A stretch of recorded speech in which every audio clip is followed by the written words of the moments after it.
Okay. This is a hi to everyone joining us. A slight mix-up with the recording, but we've started. We're just asking questions to Tobias about after the first presentation. Tobias, there's a question from Samuel around where it says, for epidemiology, around 600 gyms take part in the program. Can you give us an idea of what percentage of all gyms in Sweden that covers? And secondly, is there any estimate about how many gym goers are covered with those? So what sort of proportion of people are you reaching, do you think, with it? That's a really good question. And I am not, we have discussed this and we don't have a clear picture about the figures, how many gyms there are in Sweden. So I'm sorry, I cannot give you an answer to that. Okay. And then there's a question here that there's a couple of questions, and I'm going to come back to a couple of these. I think we can bring them up at the end, Jukka. But there's just a question of, do we have any idea about prevalence of steroid use in the police in Sweden? That's also a very good question. And there are no, to my knowledge, there are no studies conducted among the police force. We were discussing, when we did this study that I presented results from, we were discussing if we should include questions about own steroid use, but we concluded that we would not include those kinds of questions. Great, thanks. So Jukka, there's a couple of other questions here that I think around sort of, have we sort of evaluated some of this and sort of asking kind of how we're defining doping, but perhaps they might be questions that we can come back to. I think they'll be relevant to some of the other presentations too. So I'll pass back to you. Perfect. Thank you. And once again, thank you, Tobias, for your presentations. And I think we're going to just go forward. And we go next to Denmark and our next speaker, Malene Rahme Johannesson from Anti-Doping Denmark. And Malene's experience, well, in the different aspects of the recreational anti-doping work is, well, really, really exceptional. And with the, for example, with the different projects, what you have done previously. And Malene will just share the insight from the really interesting projects called Friend in the Mirror. I'm not going to repeat them Danish name, but well, okay. Malene, the virtual floor is all yours.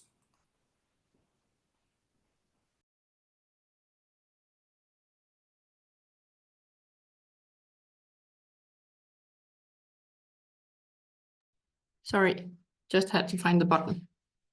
Can you hear me? Yes. All right. Hi, everyone. Thank you for being here. I'm here to present the project that we've made here in Denmark during the past 3 years, and which is still ongoing. The name of the project, Spejlven, is a kind of play with Danish words, but the translation of the project name is like the friend in the mirror. It's a preventive project that is aimed at children who struggle with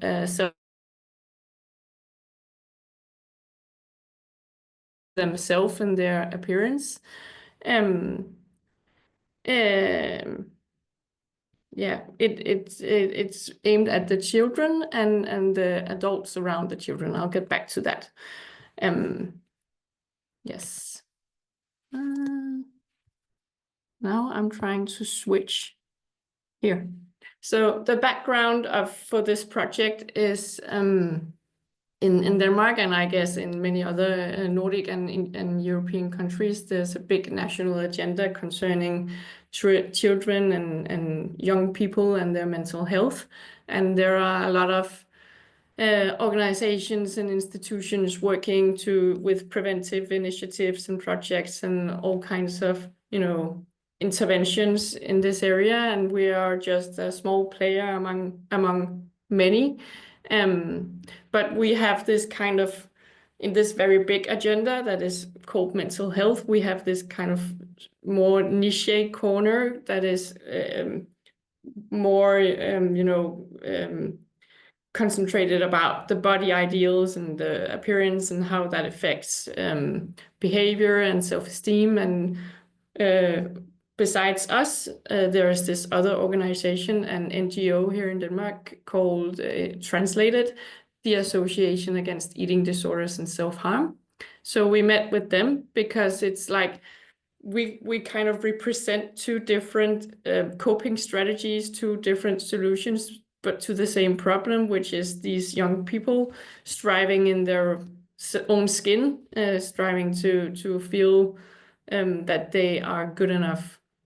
So we applied for private funding for this project together back in 2019, and we got 1.3 million euros for a 3-year project, and we just had it refinanced in a slightly revised version for the next 3 years. So we are still currently working on this.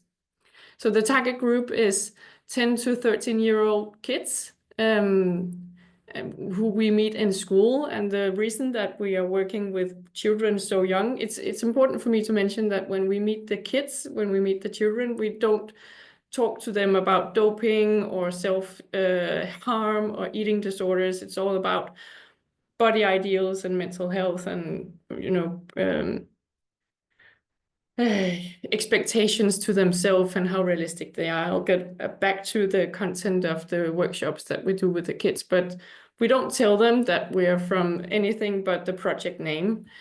And the reason that we meet them so young is this because we can see the results from national surveys about mental health, as this is where the curves kind of start to self-report that they feel stressed, they feel depressed and have anxieties, and the feeling of not being normal or living up to expectations.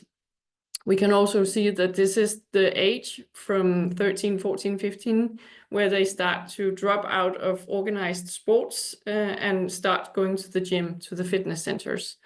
And we can also see that this is the age where they are, very, it's not uncommon and it's not new, but the whole being self-aware and the puberty and everything. But this is where they stop using the dressing rooms and stop showering after sports in school and in their the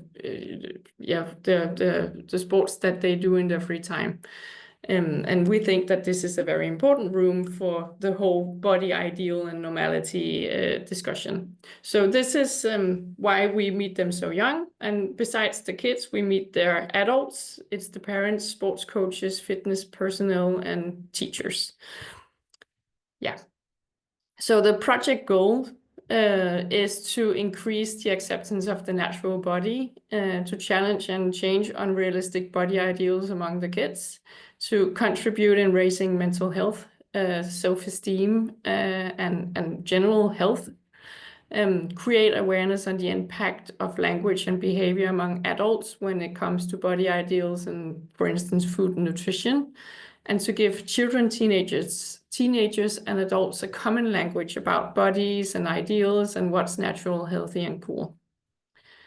So the content of the project is workshops that we do with each class. We meet them in schools, and we come and we do 2 workshops for 1.5 hours each, with 2, 3, 4 months in between. Then we have education material that the teachers get access to, that they can use before, in between, and after, with some of the same themes that they can work with in the classroom. Then we have a 1-hour meeting with parents, all together, all the classes that we've met in the school, and then we put all the parents together in a 1-hour meeting where we talk to them about the same themes as we discussed with the kids. We will have, in the common period, workshops for sports trainers and parents in sports clubs. We will do presentations at seminars, conferences, trainer meetings, etc. in sports. We have films produced for social media for awareness, and which we use in presentations, of course, also. And we've developed an e-learning program for sports trainers in children's and youth sports, and e-learning programs for fitness personnel. And besides that, of course, communications and PR strategies and materials and other stuff. So the content of the workshop for the children is we have hired students, so it's young to younger educators. So the workshop teachers or the educators are all in their early 20s, more or less. They do these workshops that consists of teaching and exercises and a lot of debate with the kids. The debate kind of creates the workshop content as they go. What's important for the children and what's the most burning platform, what's the most important to talk to them about is what we will focus on. But they have kind of the educators have kind of the whole presentation, and they can run along as it suits them best in each workshop. So the themes of the workshops is body ideals, how are they created, how do they affect us, puberty, social media, health when it comes to mental health and physical health, training, motivations for training, what they do and why. We talk to them about food and nutrition. We talk to them about this whole dressing room and shower after sports issue. We talk to them about self-esteem, and we do compliment practices with them. They give each other and themselves compliments. And it's all in this whole trying to recreate expectations and to themselves and to others, and the whole self-esteem issue. So when we meet the parents, it's more or less the same themes, but of course with an adult angle. So we talk to the parents about language and how it affects reality, how it creates reality, how when you comment on your own and other people's bodies on TV, in the streets or whatever, you kind of give the child a lens to look at themselves through. And also when it comes to food and nutrition, how we talk about it and how the children kind of absorb all the conclusions, but never really not necessarily gets the why and the nuances in this. So we're trying to tell the parents to be aware of the language. We give them good advice on how to talk to the children if they express that they are not satisfied with their body in any way, give them kind of very hands-on advice on how to talk to the kids, what questions to ask, and etc. We talk to the parents about the whole when the challenges or the things that they should be aware of when the kids switches from organized sports with the children at their own age, and they start doing strength training in fitness centers, which are not always very, very rarely created for kids. So we are very clear that fitness and strength training is a very good thing. It's healthy, it's a good activity, but we should be aware of the kind of the room that they enter, the culture that they step into. We talk to them about social media, how the media picture is edited, manipulated, and how the algorithms work, and how they can help the kids if they are affected of these in any bad way. We talk to them about the value of the dressing room and the shower after sports, how this is a socially, this is a room for learning about respect, limits, diversity, and a possibility to see kids the same age as you and see how normal situated here, but how normal actually look like, and that the other kids doesn't look like the ones that they see on TikTok or Instagram or or other platforms either, so that they can feel relaxed when they look in the mirror and see that they're just as normal as their classmates or teammates. Yeah, and then also the language behavior concerning food and health. So when we meet the sports trainers, it's more or less the same. We talk to them about body ideals, how they affect behavior, maybe very close to how they affect behaviors in the sport that we visit. Maybe it's different from soccer to gymnastics to swimming, and how the body is kind of an issue in different ways. We talk to them about how they should be aware of the language they use about body, food, health when it comes to the children. We talk to them as well about reliving the dressing room, the shower after sports, which has for years and years been a very normal integrated thing of in sports in Denmark. But after the COVID shut down many dressing rooms, it's been quite difficult to get the kids back in there. So we really want to relive these dressing rooms. And we give them tips and tricks and advice on how to make the dressing room a safe place for the kids. And we do this through workshops, dialogue, case work, kind of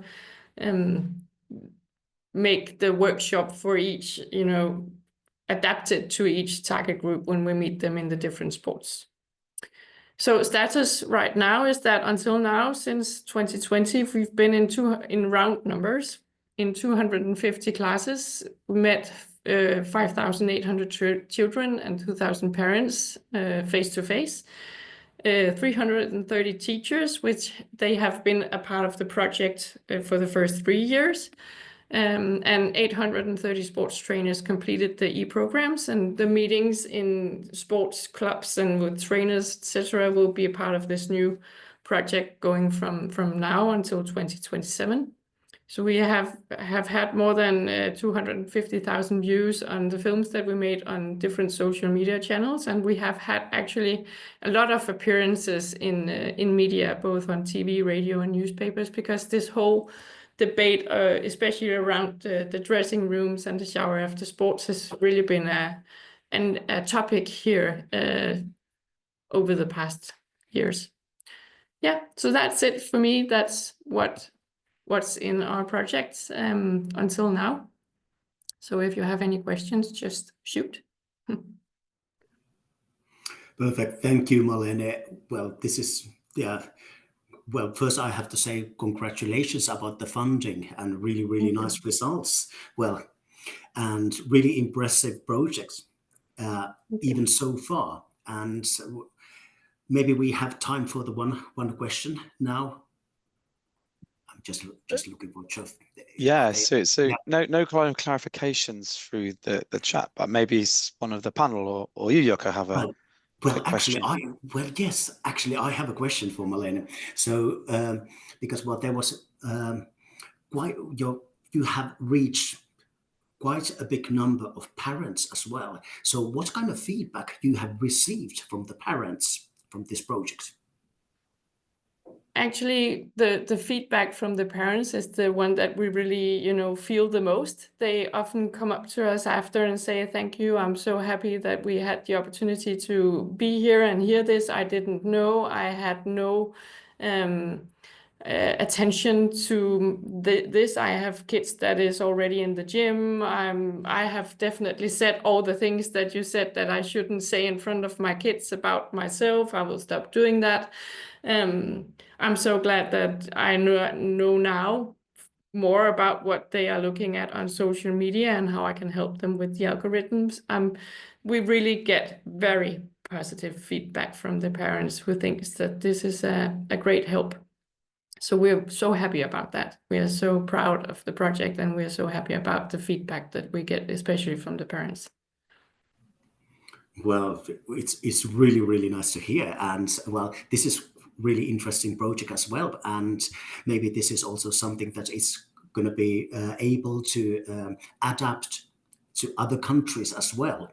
Well, in the near future, let's hope that other countries will also have the funding to do this kind of project, because, well, really impressive.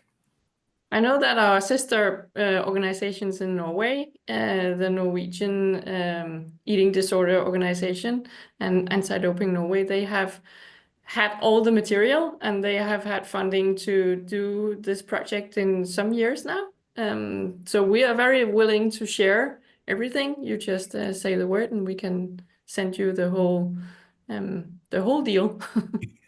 Perfect. Yeah. Well, no pressure to other Nordic countries or other countries as well, like Finland and Sweden. So, okay, we're coming there. So, but well, thank you, Malene. Thank you so much. And well, let's continue. And before our next speaker, well, I would like to remind you to write questions to our Q&A session as well. But well, okay, it's time now to introduce our next speaker. It's honor to have Christopher Lee Loftheim with us today. And I can say he is a leading expert in clean fitness center programs in Norway. And of course, well, he will just give the presentation of the program and assessments of the doping in gyms. And so, Christopher, hope you are ready, because we are more than eager to hear from you. Thank you, Jukka, and everyone else for having me. I hope you can hear me and see the presentation well. So as you said, my name is Christopher, and I'm the manager of the Clean Fitness Center program in Norway. So the Clean Fitness Center program is the preventive program that we offer to the Norwegian fitness industry. And it's a preventive program that focuses on building competence and prevention strategies that the fitness centers can use. And it's entirely funded by the fitness industry itself, by membership fees. So there's no governmental finance towards this. It's an initiative coming from the fitness industry, and it is provided to the fitness industry from us. So I'll run through that today, and I'll give a brief introduction to a tool that we use, which is a doping assessment tool that we've developed. So that'll be later on. But just to give you an introduction to the program, we have about 654, or we have exactly 654 gyms at the moment, and 531 of them are certified as a clean fitness center. So what does that mean? Does it mean that there's no doping involved in these centers once they enter the program or get certified? No, it doesn't, but it means that we give them the tools to prevent and detect and manage doping risk and use at the center. So there's been a large push from the fitness industry to be considered as a public health provider in Norway. And of course, that comes with a bit of a responsibility. And being part of this program shows the responsibility that the gyms and the fitness industry are willing to take and have to take in order to be taken seriously and to take new steps within public health, which they are really wanting to do. So there was a question about the statistics, and I can show the ones from Norway. So yeah, we have 656 centers in the program, and that consists of about half the centers, just below half the centers in Norway. But what these numbers don't show is that the centers that are in the program are the large chains and the most popular centers. So we consider we reach about 70 to 80% of the gym population would be training at a clean fitness center. But there are quite a few individual smaller gyms located around our quite large and long country, and we not all of them are in, but the most popular ones are in. Just as in Tobias's program in Sweden, we rely a lot on our anti-doping officers, which are the individual centers are required to point out in every gym. And they act as a link between the fitness center and Anti-Doping Norway. They are responsible on part of the fitness center for the entire certification process and the operation of the anti-doping program at the individual center. So they do everything from put up all the visual material. They do they distribute the e-learning programs to the employees. They follow up suspicion of doping at the center, and they conduct interviews with members that they suspect of doping use, and they do interventions at the centers. And they're also in charge of conducting parts of doping controls and doing sanctioning and reporting back to anti-doping. So we've developed a course to ensure that they have the required tools and competence to be that anti-doping officer, and that's an 8-hour course that they have to partake in and pass an exam. And in 2022, that was granted European accreditation through the Europe Active organization. So we've decided to be more comprehensive in our teaching of the anti-doping responsible person at the gym. So in Norway, we have considered there's a bit of difference between the organized sports and the societal and the fitness center industry. So in Norway, there are 3 doping groups that we consider illegal to use at the fitness centers. And those are the anabolic agents, they're the growth factors, and the stimulants. So this is what we're looking for, because that is in close relation to what is banned in the society outside sports by Norwegian law as well. So we mirror the Norwegian law for the prohibition of these substances at the gyms as well. And because there were quite strict privacy rules, and so that we've had to come up with a model in order to be able to conduct doping controls at the fitness centers. So there's a 3-step model that we've developed with the data inspectorate. Every member has to sign an agreement when they join a gym that's part of the Clean Fitness Center program. And if the center sees a possible signs of doping use, they have to do sort of an intervention with the member where they have a conversation with them and they bring up the worry or the suspicion of doping use. And then they have to sign an additional consent saying that they would willingly partake in a doping control if that's the case. And if they decline or refuse that, then they're sort of in breach of the first point of the member contract. So then the gym would have the choice of saying that's a breach of the membership contract. Here you can see some pictures from how a doping control is being conducted, and we do that with dry blood spot at the moment, and Anti-Doping Norway is there digitally through the doping control officers partaking on Teams, and the gym and the anti-doping officer actually are the ones that are only there physically, and Anti-Doping Norway will overview the process digital. So how do the centers join the program and join the? So what we do, we've developed a new portal where they can fill out a registration form. So all the gyms fill out a registration form, and they are given a contract electronically, which they have to sign. And once that is signed, we determine the steps of this certification program. So what tasks do the individual center have to complete in order to be able to call themselves and be certified a clean fitness center? So there's quite a lot of documentation that they have to upload into the portal, and that Anti-Doping Norway can give either allow or decline each and every document. And then there's a transparency between the gym and Anti-Doping Norway of which documentation is the basis of the certification.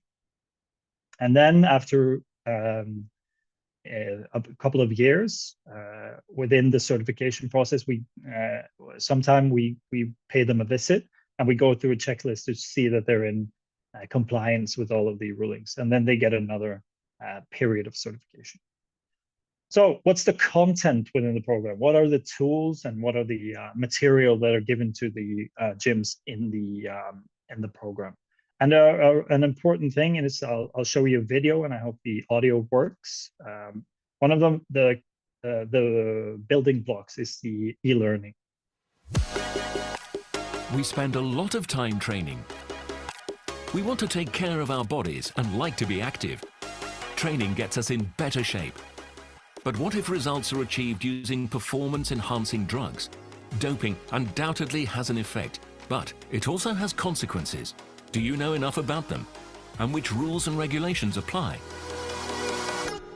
The e-learning program Clean Fitness Center gives basic anti-doping training in a simple and dynamic way, designed for both fitness professionals and members. Works great on all platforms. Take a break and use a few minutes to increase your anti-doping knowledge. Log in to rencenter.no now.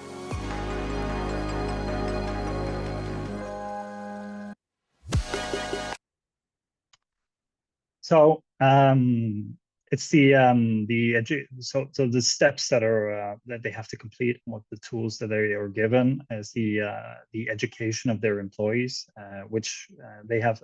Everyone has to document the completion of the e-learning program. They go at posters, flyers, and materials, and once they're actually certified, they get the option of doing doping controls as well. So I've just put by some of the visual material that they have to put up to show that they're part of the program, and they have a plaque, and they're all dated with the expiry date, so you can see that they've been certified for a certain time limit, and they have to renew the time limit. And we've made several posters showing side effects and roll-ups and banners that sort of gives a clear indication that the gym is part of the program. And they can order even more to sort of decorate their entire gym. Some gyms like to do that, and some people like to take the more subtle and just put up the required bits.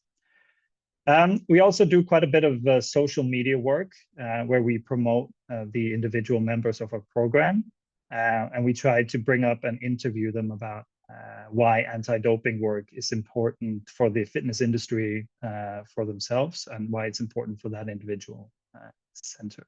So we're quite active and have a social media strategy there as well. And another thing that we do is that we try to integrate other services that we provide into the program. And an important service that we put into the program is the doping contact. It's what we call it, and it's an anonymous sort of chat and telephone service where you can call to Anti-Doping Norway in order and ask your questions about side effects, about doping use, and you're totally anonymous. And there's and the information doesn't pass on from that service. And we had a bit over 500 inquiries on that service last year. And what's good is that it's primarily boys, maybe in contrast to other services where the girls are usually the ones that dominate the inquiries. And 70% of them train at fitness centers. So it's quite a representative group of what we want to target. And they're young.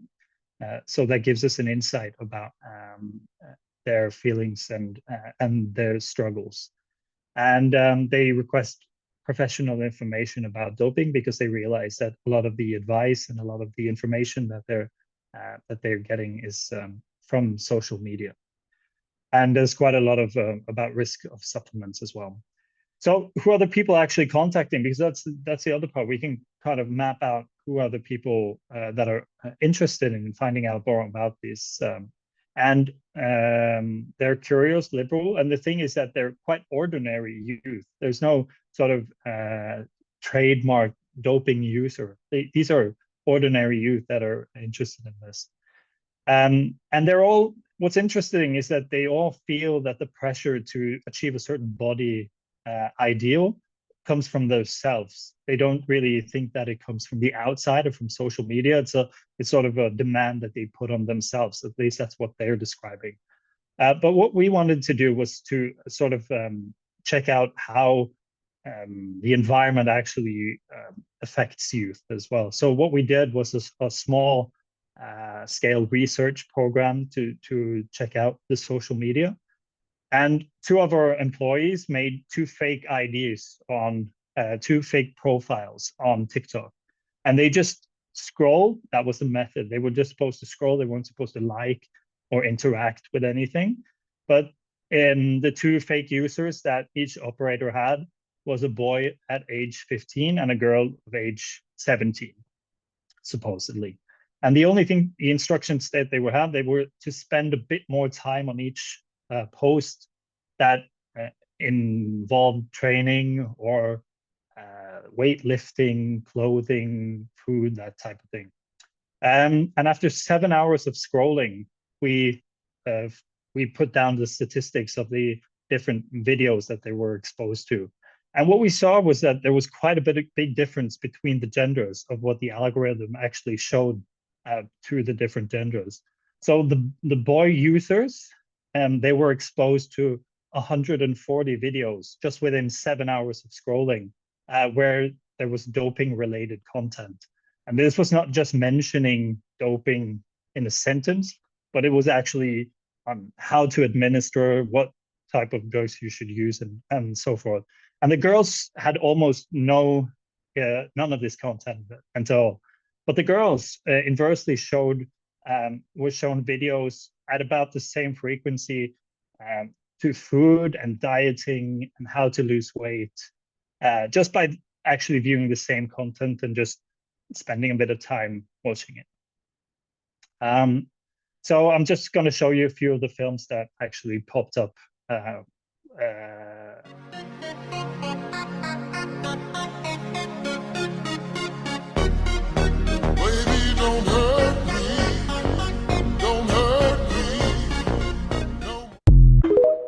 Anadrol made me feel so good, bro. You are preaching to the choir. This is me 1 week on Anadrol. Another angle. So yeah, my strength fucking doubled. And my pumps feel like Cialis on steroids. New favorite compound. The only difference between me and you is I wanted it more. I wanted it more.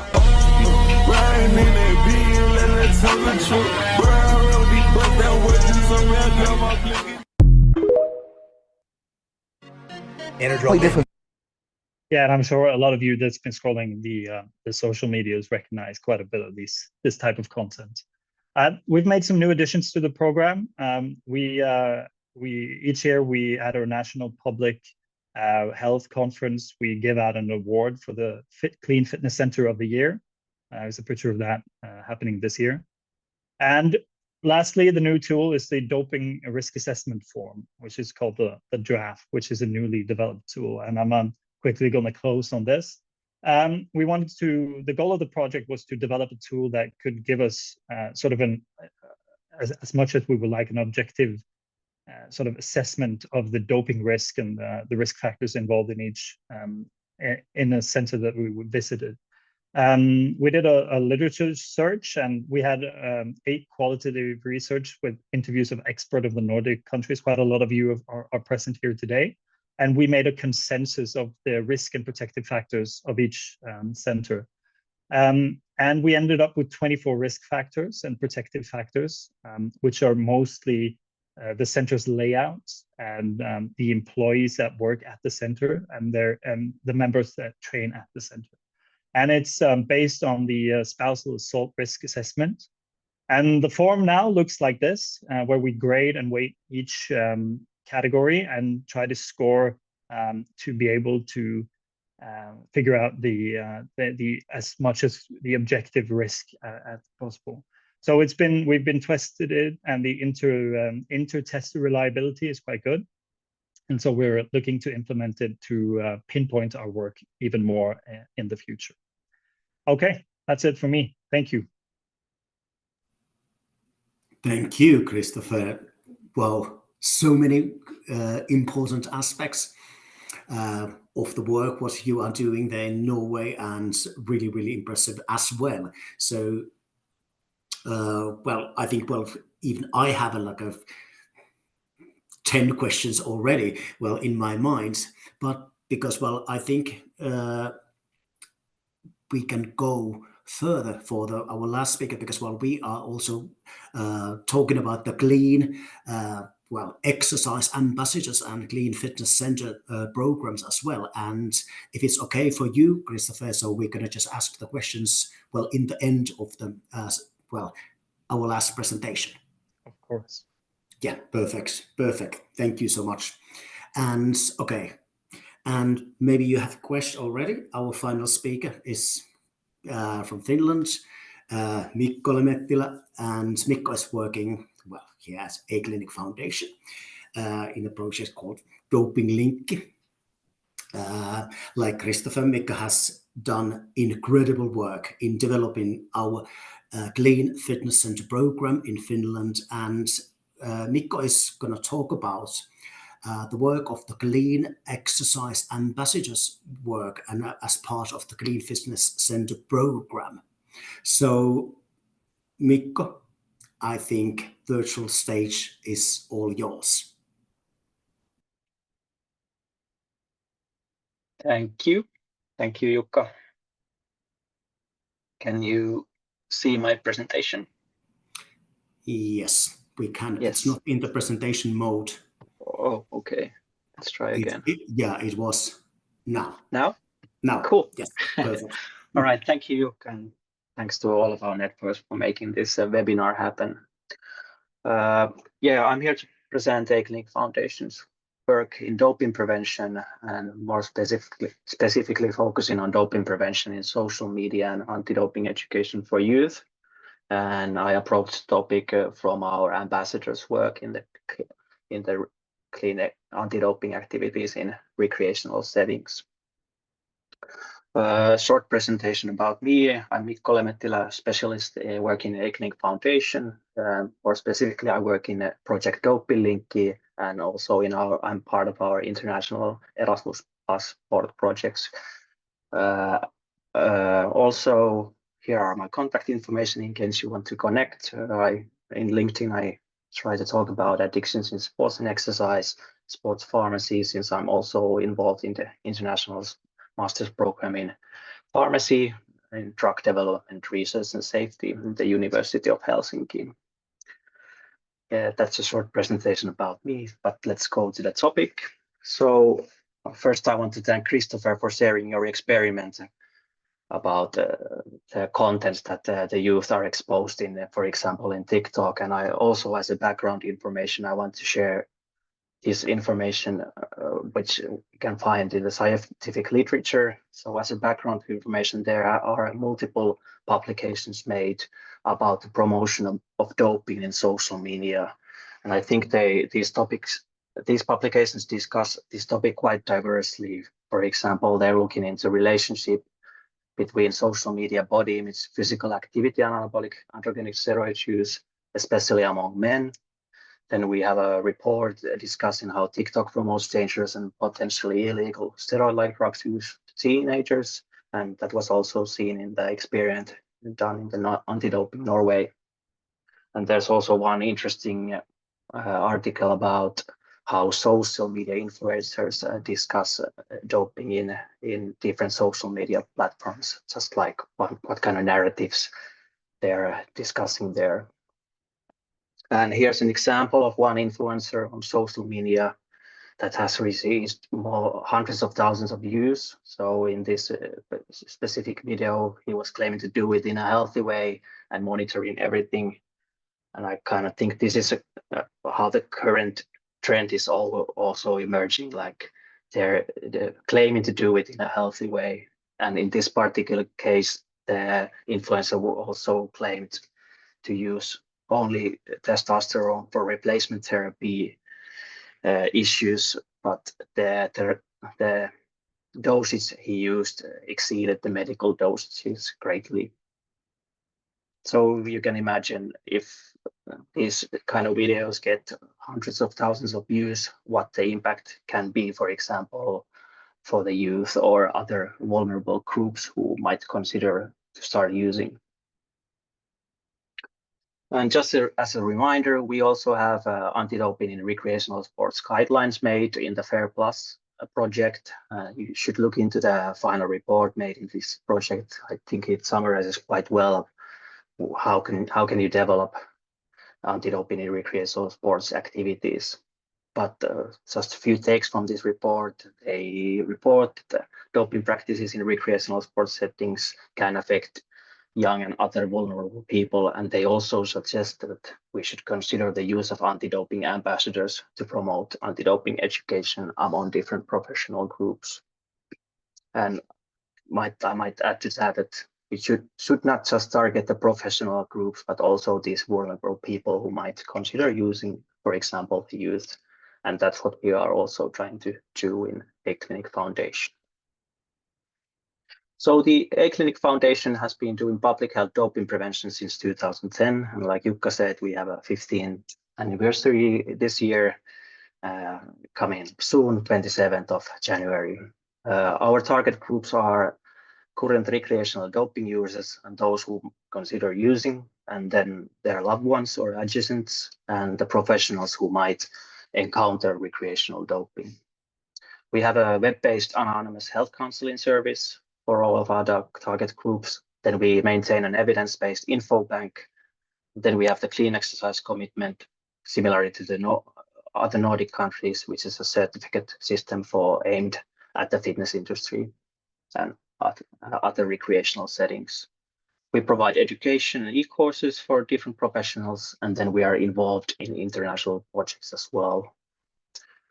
Just to give information to you, for example, through the clean exercise commitment, we participate in the Clean Fitness Network. And now we also have this Erasmus Plus sport funded project called IRIS, which is more focusing on nutritional supplements, doping risks. But let's go to the clean exercise commitment. What it actually is, it is a doping prevention model in recreational sports and exercise environments. It's a commitment that can be signed by fitness centers, private entrepreneurs, and municipalities in Finland. And so far throughout our work, we have received over 1,000 commitments for clean exercise, consisting of different sports venues and sports and exercise professionals. What the clean exercise collaboration concretely is, it's mostly anti-doping communication in collaboration with the sports and exercise professionals. We have the clean exercise certificate, which is placed in the fitness centers facilities. We have done throughout the years, we have done bulletins, news, media collaborations. We do blogs, podcasts. We have a newsletter for our members, and then we participate in different sports events as well. And also we have targeted anti-doping in recreational sports educations for different professionals, such as the gym staff, sports institute students, personal trainers, etc. And the topics covered in these educational events are addictions in sports and exercise, doping in recreational sports. Then we proceed for introducing Project Doping-Linkki, try to provide tools for professionals about doping substance users, health counseling.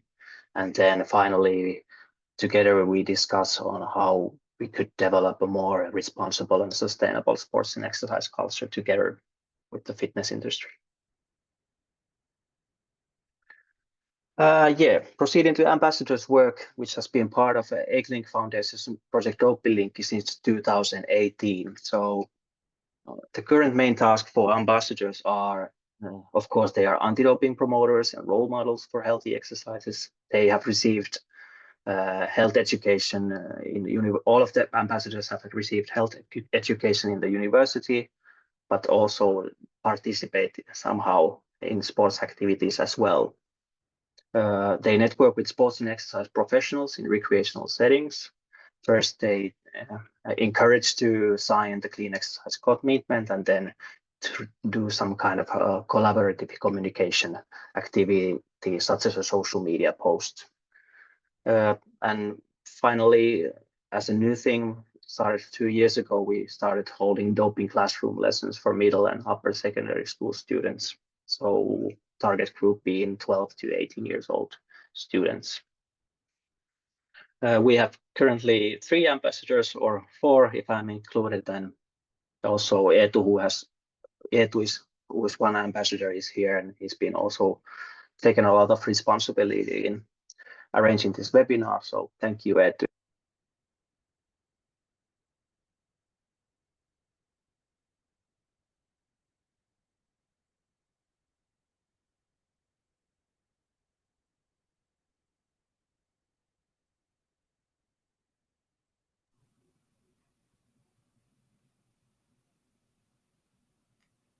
I think we are not hearing your anything from you, Mikko, at the moment.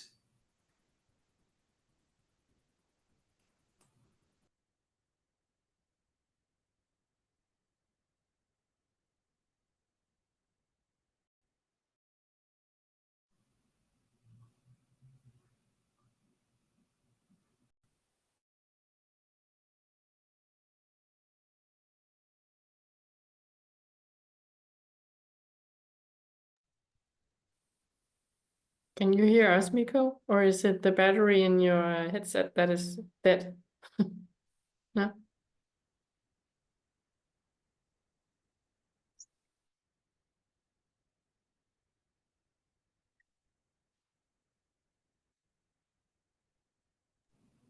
No. Well, I can read from your lips, so. How about now? Now it's perfect. Okay, perfect. Okay. Okay. So sorry about this inconvenience. All right. So where was I? So yeah. So some examples of the collaborations the ambassadors are doing and how we collaborate with sports and exercise professionals. So the ambassadors, they write blogs, they participate in our podcast, they are in different sporting events and also educate the youth in classroom lessons, and also just being a role model for healthy exercise in social media in general. And the other line of our work in social media involves, engaging with the sports and exercise professionals who actually work at the grassroots level. So I think from my experience, this is a more effective way to reach the targeted audiences, like the vulnerable risk groups, because the professionals tend to usually have more followers and they can spread the anti-doping information more effectively through our ambassadors' work as well. Here's one example of a social media campaign we have. Like the Norwegians, we also select the Clean Exercise Influencer of the Year. We currently have the campaign ongoing. This is more of a public vote focused campaign where we encourage the public to, or for example, the clients of the fitness centers to vote for a responsible sports and exercise professional or fitness center. And the campaign is here currently ongoing. We have received over 500 votes, and it's divided to over 160 clean exercise commitment operators. And yeah, let's see who is this year's winner. But then the winner will be awarded with an award certificate and an interview with the national KTF magazine. So it's a gym training and fitness focused magazine. And usually the fitness center is interviewed about their activities and how they promote anti-doping.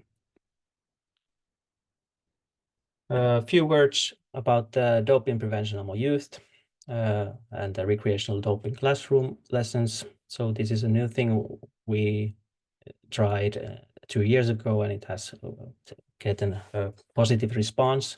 So the target group is middle and upper secondary school students. The lessons contents are pretty much the same as our other educational events, but of course in a more simplified version and maybe more focus on student engagement. So we tend to have group discussions, use different kind of quiz tools, and then the Mentimeter tool or reflective questions to give the students a platform to communicate about their perceptions about doping. So we genuinely like to hear what are they thinking about doping substances or physical training at the moment, and try to find sustainable reasons to do physical exercise. Year 2024, we held 9 classroom lessons by the ambassadors and over 300 participating students. And also last year we developed this new e-course, which was an online class on recreational doping. So this is more of a educational tool for physical and health education teachers. So in case the ambassadors don't have the time to visit the actual school or classroom, the physical and health education teachers can utilize this e-course to bring up the topic of recreational doping. And yeah, so we are now starting again the new project year with the same focus groups. But if you are interested in what's on my table next and want to connect, I'm currently writing a scoping review on risk factors in athletes' recreational substance use. Then in Project Iris, we're developing an informed choice tool to help athletes at all levels make safer choices about nutritional supplements. And in the Clean Exercise Commitment Program, we're implementing a new anti-doping education course, which is designed specifically for recreational sports environments. So this is a new course we launched at the end of last year. Yes, I thank you. Yeah. And if you have any questions, I'm happy to answer them now or during the Q&A session. And you can also reach out to me after the webinar. Thank you. Thank you, Mikko. Thank you. And well, in the same time, thank you all speakers. Really, really interesting topics. And well, yeah, like I said previously, well, I have really, really many questions, but so have you. And I think it's a good time to go for the Q&A session. So I just whatever questions you have, so we can share and talk about more about these topics. Yeah, now. So I hand over to you, Jeff. So, what kind of questions we have received? I cannot hear you. So, no. Yeah. Well, I'm starting to be a good reading from the lips. So, no. Not even now. Okay.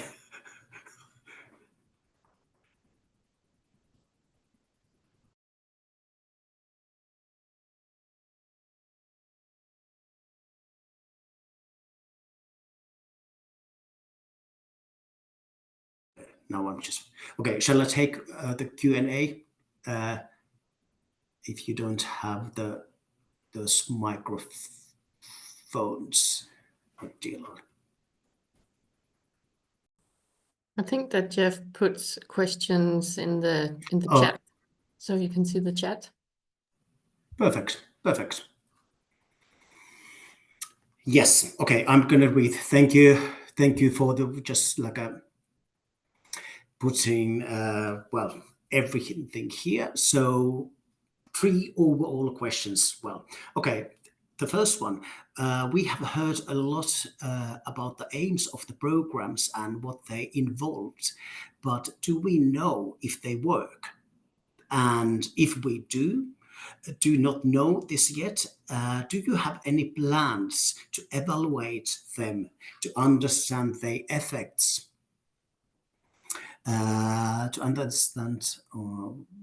the effects on doping outcomes? So this is for the basically question for everyone. So who wants to start?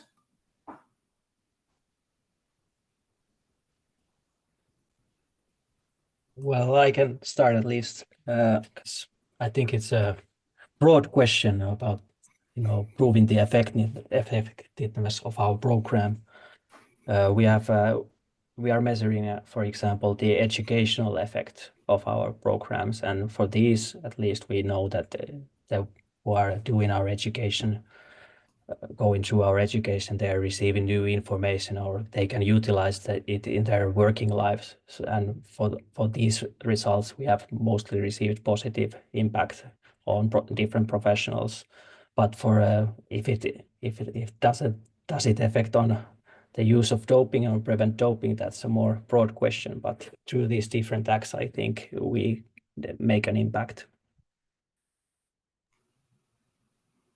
Yeah, and I can add to that. That's a really good question about if we can see any effects. And we have tried to evaluate in terms of doping use. So we have tried to evaluate 100% pure hard training in terms of doping use at gyms, but it's really difficult to measure use among the gym goers. But we made an attempt and made a baseline, and but the prevalence was so low; it was like 1%, and we had a huge underreporting. Many people that didn't want to answer the questionnaire, so we couldn't do a follow-up. But I mean, as I presented in my presentation, our program is based on our experiences and programs in the nightlife, and there we have really a broad evidence base to base this doping prevention program on.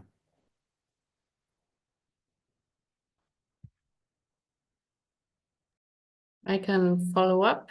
We don't have the final evaluation of the 3-year project since we are at the end of it now, but we did a midway evaluation, where we asked the children if they felt more for eating their lunch together at school after the workshops, and we asked them if they felt more for using the dressing room and hitting the showers together after this workshop, and they all, not all, but a big number, I think it was 35, I can't remember the numbers right now, said that they had new knowledge about how social media is manipulated, and that they have new knowledge or new awareness that people are all created differently, and a big amount of them, I think it was 35%, said that they felt more for eating lunch together and hitting the showers. And important here is that many of them at this age is still doing it, since it's a preventive project. So we are trying to target them before the problem really hits. So many of them are using the dressing rooms and are using the showers and are eating together, but we can see that this is where they start to shift. The development starts to roll as they get older. So we're trying to, talk to them before this happens. So the effect on the long term, we have no knowledge about that right now. So how about in Norway? I think the answers my colleagues gave are quite the same for Norway. There's it's a difficult thing to measure effect, and especially on preventive measures. And as Tobias said, there's, to add to that, there's quite a bit of stigma actually sort of answering a lot of the questions as well. So what we see is that people don't always answer truthfully to a lot of the questions as well. And as Tobias said, the prevalence is very low to start with, so it's difficult to measure effect. So I just have to get behind all the good answers from the other Nordic countries. I think the same applies to Norway. Perfect. Thank you. So I think we're just gonna, well, let's hope that we're just gonna have time to answer all of the questions. But well, okay. The next question is about the anti-doping law, and well, I know that the law is a little bit different. Well, also in between the Nordic countries. But well, what do you think? Who should be just included in the anti-doping laws? Is it everyone, elite athletes, recreational athletes? So, or should there be some kind of changes in the law from your point of view and in your own countries?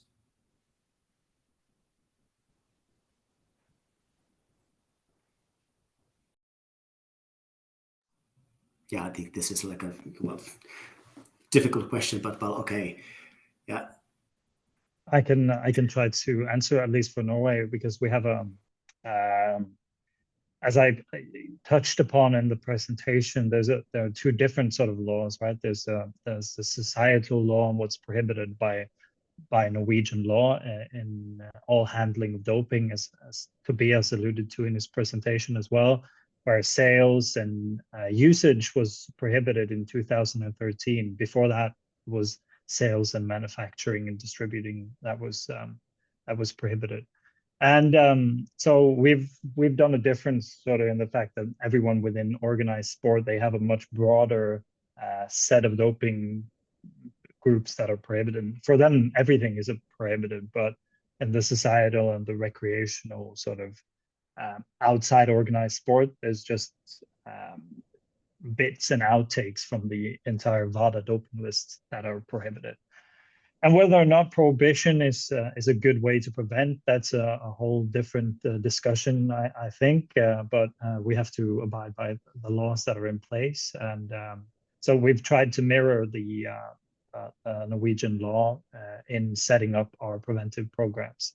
So we don't test for recreational drugs in our fitness centers, which when we do doping controls, a lot of the feedback we get is, are you testing for the marijuanas and the other sort of more abuse substances, narcotics? And we don't, because we don't consider that our mandate within the fitness centers.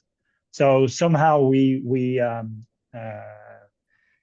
differentiate a bit between what group we're targeting and what group we're preventing. I don't know if that answers the question, but it's the best I have. Oh, thank you. I can say that here in Denmark, we are a bit different than Norway and Sweden, and whether if it's the best way or the right way, I'm not going to answer that. But here in Denmark, the law that concerns doping substances is for sports athletes in competitive sports, and it's for gym goers and related activities, which means that, of course, the whole elite and competitive sports is covered, and then it's voluntary if the fitness centers, the private fitness centers, want to cooperate with us. And the fitness center program that we have is very similar to the Norwegian one, but not when it comes to the whole doping control thing. When a fitness center chooses to work with us, we can test everyone in the fitness center, including the personnel and everyone who's in there, and it's us doing it. We don't have doping control officers working in the fitness centers. We have fitness consultants who visit the fitness centers that work with us on a preventive basis, where they talk to the youngest members that are in there, talk to them about training goals, motivations, who they seek advice from, who inspires them, etc., etc. Talk to them about supplements. And if we see someone in the fitness center that looks relevant for a test, we can test them. And the fitness, the drugs that are in the doping law is, when it comes to elite athletes or competitive sports, of course, it's the WADA list, the doping list. And when it comes to fitness, it's like in Norway, it's anabolic steroids, growth hormone, growth factors, and not the stimulants, but testosterone, anabolic steroids, and growth hormone, and likely in the same category drugs, muscle enhancing drugs. Yeah. Perfect. Thank you. And from Finnish point of view, well, I just can say that, okay, the only testing what's happening here in Finland is only for the people who just are like competitive and sports, and that's another organization is Fences, who is doing the doping testing, but well, no gym goers or clean fitness centers, just regular people there, they are not tested in Finland. So we are just... Maybe we should add, sorry, Jukka, that in Finland and in Denmark, it's not illegal to use the doping substances. As it is in Sweden and Norway, it's illegal to possess That's and true. distribute Good point. and etc. etc. And that is quite a big difference, I think, in the way we work. And Exactly. Yeah. Exactly. And we have 1 minute time to go, and I just want to ask one question. And okay, how do these programs in the different Nordic countries, with their focus on the education and the repression of substance use, fit the harm reduction approaches in the clinics in the other countries such as UK and Australia?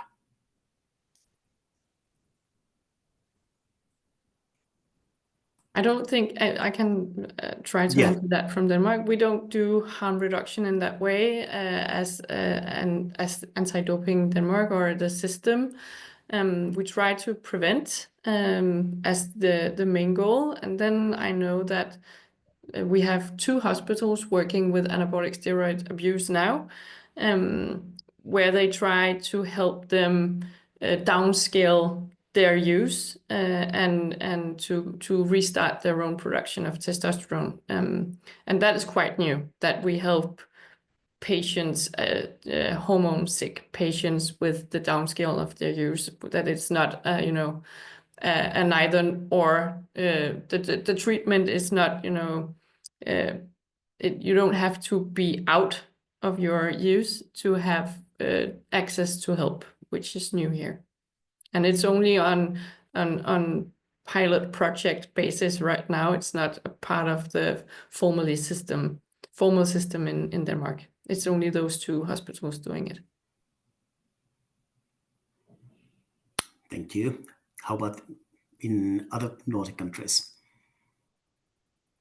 Well, I can tell a little bit about our services in A-Clinic foundations. So maybe the harm reduction approach is not that prevalent in the clean exercise, through the clean exercise commitment, but some of our other services include the harm reduction approach as well.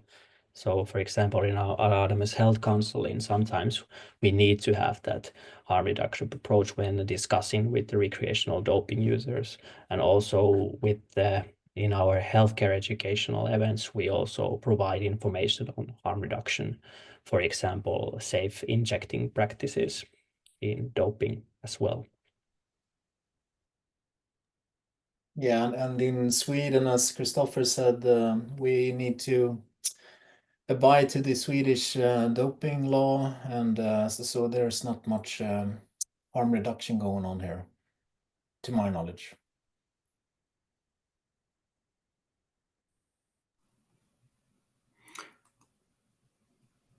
Yeah, I think in Norway it's pretty much the same since the use is banned.